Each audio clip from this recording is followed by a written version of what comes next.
Today's stream we're actually gonna kick this off with Let's Talk because I just checked the news cycle and there is a very big PlayStation blog post that just happened.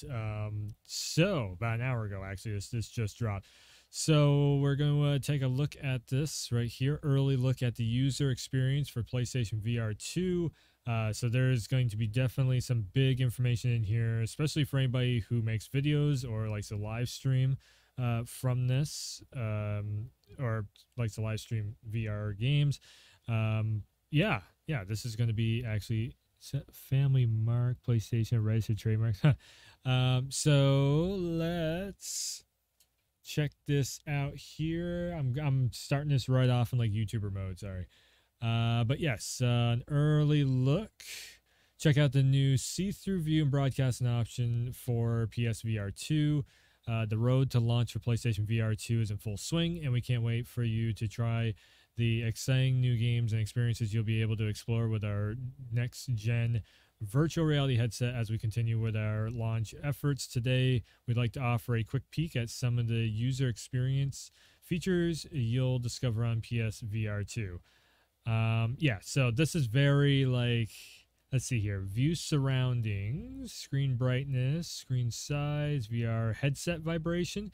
Okay, that's something that the Oculus doesn't do, or I should say something that the Quest 2 doesn't do, because now Oculus is now just, I guess, Meta, whatever. The Oculus company is no more, I'm pretty sure, and now it's just the Meta. But this is PlayStation. So set play area, adjust visibility. But if you've used a Quest 2, all these features and options and everything look super familiar because it is basically the Quest 2 settings and setup and operation and everything. Again, having the cameras on the front. So these four dots right here are cameras, the little pinhole cameras that are on the front of this thing, which are going to be used. Most likely, there's going to be a red dot on the front of or on the top of both of these controllers, and you'll be able to track your hands right in front of you. I mean, it's literally just like the Quest 2. I got one sitting right over there, where the cameras track the white dots on it, and then also it tracks where your finger placement is on them. This thing is pretty much set up and is just a clone of the Quest 2, but the thing of it is it's got better technology than the Quest 2 because it's newer. So this right here, again, looks very familiar. I would say this might even be a better solution because now you actually have just a black and white camera, which Quest 2, it gives you the same type of thing, but it's only in like if you step outside of the ring radius of where you set in the play area, as they call it. Then it will to go into the IR camera. It looks like this one, the PSVR 2, you can actually just go in there and hit the button, and you can go into this outside view like that. That's cool. If you are trying to just pick up, one controller or whatever, I like it. See-through view with PSVR 2, you can use you can see your surroundings while wearing the headset. With our new see-through feature, it comes in handy when you want to easily check where the PSVR 2 Sense controllers are in your room without taking the headset off, thanks to PSVR 2's embedded front cameras. Again, the little dots up here. One thing that I will say with the Quest 2 is it actually has like a controller icon inside the Quest 2, so you can actually see where they are relative to where you're at. I mean, you can't see where your hands are unless you pick the controller up, but you can actually get a sense for where they are if you just bring your hand down there. Like, you can't see your hand, but it's like you're feeling in the dark, but you got a sense of where it is. Let's see here. So users can press the function button on the headset or use the card in the control center. Oh, yeah. So this is the card that they're talking about here. To switch between viewing your surroundings or viewing the content on the PSVR 2, the card in the control center also gives quick access to other VR2 settings, such as adjusting your play area. To see... Oh, that's Horizon. I thought that was Monster Hunter for a second. I'm like, what? Is there? Did they just leak something? To see through view is just for viewing only, so there's no recording option. Yeah, so you're not going to be able to like record. That would be actually kind of a cool thing if you could hack this thing somehow. and have like it's almost like a GoPro like on your head and be able to record. Hmm, giving ideas there, Sony. Broadcast yourself.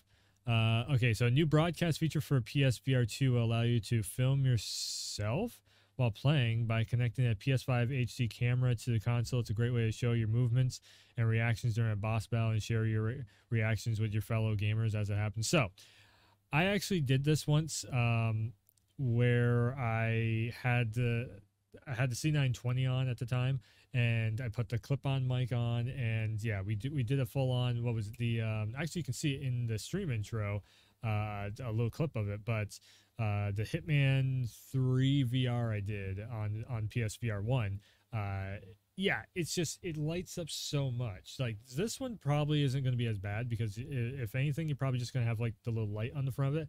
But PSVR 1, yeah, it looks so damn goofy trying to do it. And then you had like light up sticks that you're, it looked like a fucking rave that you're doing in the camera. So yeah, I don't know. I'd rather just have the in-game. Why does it keep bouncing back up?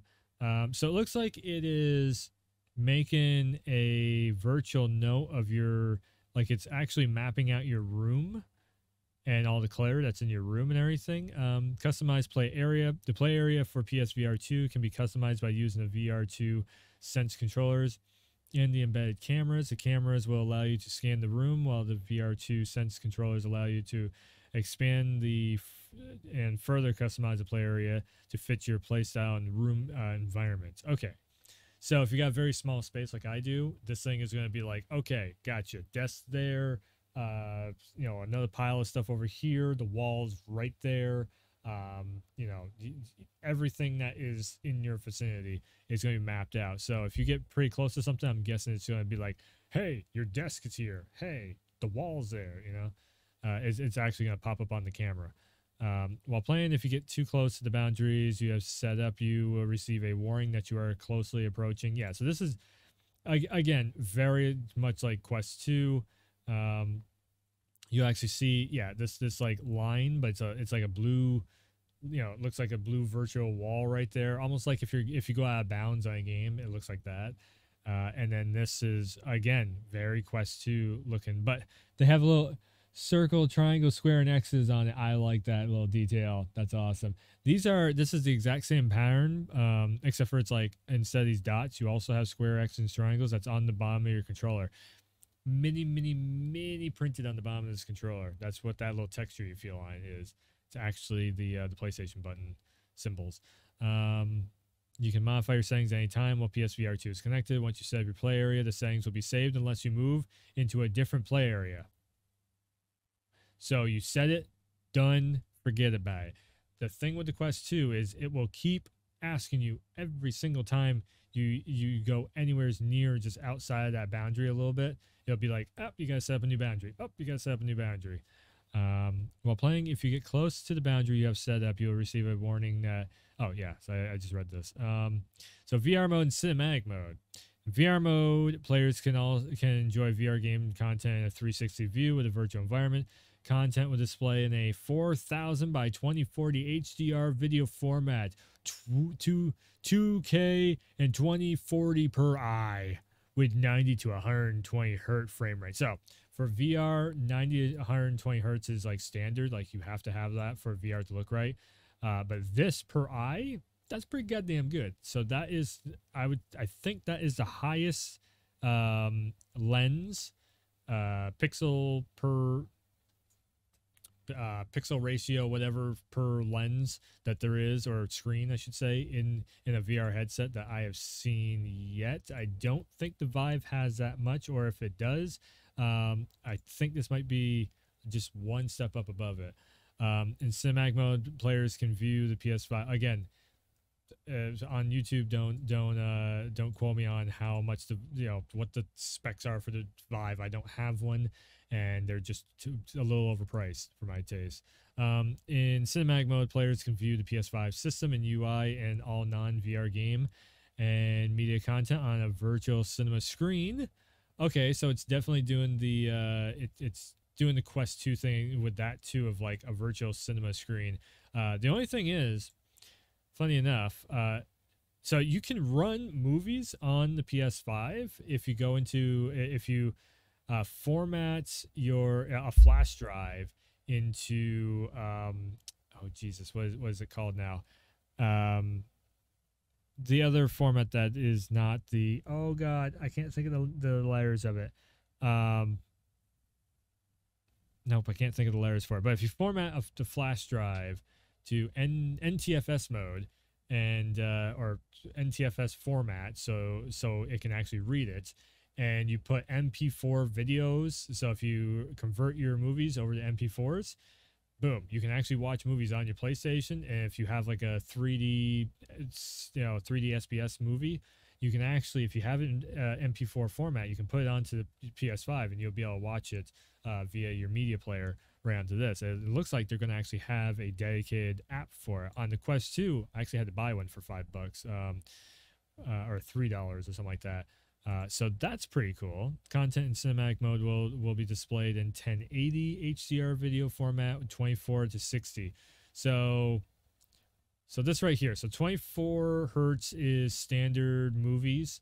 24 FPS is like standard for all your movies. 60 FPS, 60 hertz, whatever. And also and also 120 hertz frame rate. Okay, so it's going to be like 1080 120 for the video mode. Weird. Why they I guess it's just trying to say that it's like they have a cinematic frame rate and then they have like the high frame rate for whatever you want to be doing. PSVR2 game developers will begin to access the latest user experience for PSVR2 and the new system software release coming soon as part of the ongoing development. There are a lot of exciting things to look forward to for PSVR2, and we can't wait to share more details about the next gen virtual headset, take a dramatic leap forward in gameplay innovation. So my biggest question is like, are we going to keep seeing new stuff popping up for PSVR 2? Are we going to have the big one for me is like Resident Evil did something that nobody else really has done, and also now Horizon is doing something too, or Guerrilla Games is doing something with Horizon, which is big AAA game made for VR, or even big AAA game that is made, like Resident Evil 7 was made in the RE engine, and that had a VR mode. I don't know how much it cost them to make the VR mode. Maybe it was super easy because RE engine is very, durable and flexible with different hardware and machines and everything. But yeah, I would love to see more of that. Probably the most playtime that I've gotten on the PSVR was RE7. That was like a 4 or 5 hour playthrough of RE7, and I just wanted to keep going and keep going. The most stuff I've done on the Quest 2 is RE4. So yeah, you take something that is a really cool big adventure. Again, RE4 is again made for consoles, but it has a VR mode built into it, first person, action mode, whatever that's playing off from. So if developers could end up making a game that is what I would say, if you're a developer out there trying to figure out like how in the hell do I develop for VR, just make a game that is basically just like a regular AAA game, and then focus the camera right into first person mode. That seems to work super well with all these different experiences. Don't even think about having to design the game for like VR itself unless you have some really cool ideas. Just make the game like a regular game, but make the VR, the first person VR mode attached to the character model, and then you can run around, with the VR mode going on. Because in all honesty, if we're sitting here with the controller, we don't need the wiggle waggle so much, or these, the new controllers and everything. We can actually just do all this stuff right with a controller anyways, because this thing does motion control really well. So that's half your battle right there. Is, if people don't have those and they just want to be able to look around and maybe aim the guns and everything. I will say Resident Evil 7 was a little bit weird aiming. The controllers that came with Quest 2 for RE4 made things way more engaging and way more, I don't know, you're just in it a lot more. So yeah, it's gonna be interesting. Like we have Horizon, and we have, what else is there for PSVR two? Basically all your PSVR titles, and I can't think about off the top of my head of what else is coming to PSVR two. I'm pretty sure there is more stuff, but I mean, there's definitely indie studios and everything that's making stuff for this. So coming into the almost, the home run launch stretch of PSVR two, am I excited for it? Yes. Um, Again, though, I'm excited for the hardware possibilities. Do we have a handful of software titles? And here's where it comes back, just like when there's new console launches. What do I always say? Um, there's one part of it is the hardware needs to work really well. The other part is you need software, you need something to do on it. So for right now, PSVR 2, I think we need a couple more things. We really need a state of play that shows off some more PSVR 2 stuff that is like sticking in everybody's mind, that it's like, holy shit, I need to play this.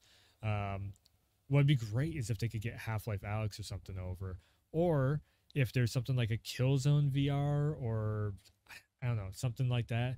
Rail shooters would be another great one. So let's remaster, like, or remake Resident Evil Survivor, and also while we're at it, let's get like a shmup, put on the PSVR 2. Something that people will definitely be like, shit, I need to check this out. I need to play this. Again, though, the hardware is super just on point with this. We know the Quest 2 works really well. Also, they're taking the design of dual analog sticks. That's something that was severely missing from PSVR 1. Yeah, dual sense all the way through the whole thing. That's gonna bring you into the action even more, tenfold more, because now it's gonna be like massaging your head, while if you get hit in the face or get shot in the head or something, it's gonna be like, bzz, it's gonna vibrate and all that stuff. So that's really cool. I'm wondering also if you're underwater or something, like Horizon was showing you going underwater. I wonder if it's going to have the water feel to it, just like the DualSense does and all that stuff. So um, yeah, yeah. I we'll see what ends up happening with this. Anyways, this one's going on YouTube, so I gotta do the YouTube thing. If you like anything that you're seeing in this video, make sure and hit that like, subscribe button, and also the bell, of course, and all that good stuff. Check out the rest of the YouTube channel for more videos, Let's Talks, stream replays, and more. And yeah, can't wait for the PSVR 2. But until then, thanks for tuning in, thanks for stopping by, and I will see you next time.